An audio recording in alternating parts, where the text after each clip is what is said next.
Bawal na ang angkas simula August 26, 2025 Martes. Kahit kapamilya o kamag-anak, bawal iangkas. Ang mahuhuli ay magmumulta ng 10,000 pesos at kukunin pa ang motor. Ang memo dito sa post namin.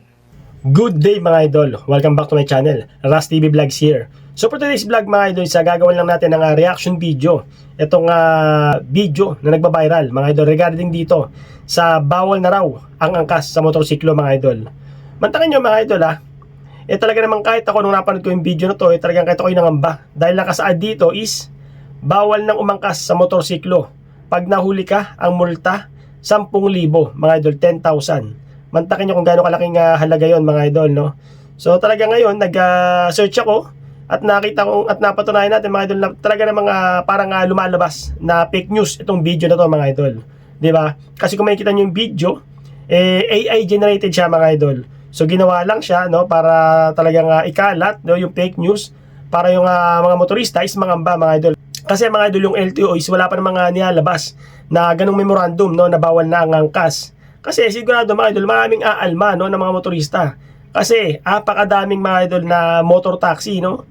Isa na diyan yung mga angkas rider, yung Move It, yung Joyride, napakarami nila mga idol na motor taxi. So maraming maapektuhan bukod doon, syempre yung mga kagaya ko na pagka nagmamotor lagi kong angkas yung aking asawa no, yung ating misis no. So nakakapangamba mga idol talaga na mga bigla kang magugulat na biglang lumabas yung balita na yon. Tsaka natignan ko sa page ni Colonel Bosita nung ating idol mga idol ayon nga sa post ni Colonel Bosita mga idol dito sa kanyang FB page no sa Rider Safety Advocates of the Philippines RSAP.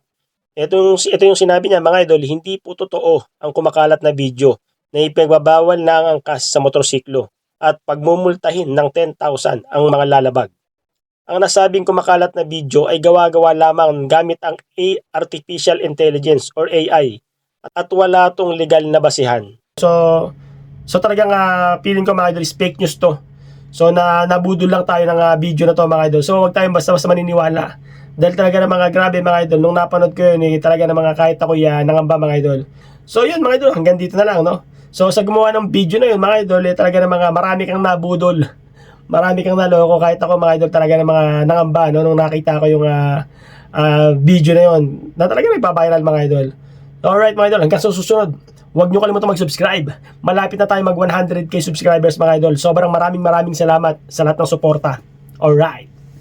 Bawal na ang angkas simula August 26, 2025 Martes. Kahit kapamilya o kamag-anak, bawal iangkas. Ang mahuhuli ay magmumulta ng 10,000 pesos at kukunin pa ang motor. Ang memo dito sa post namin.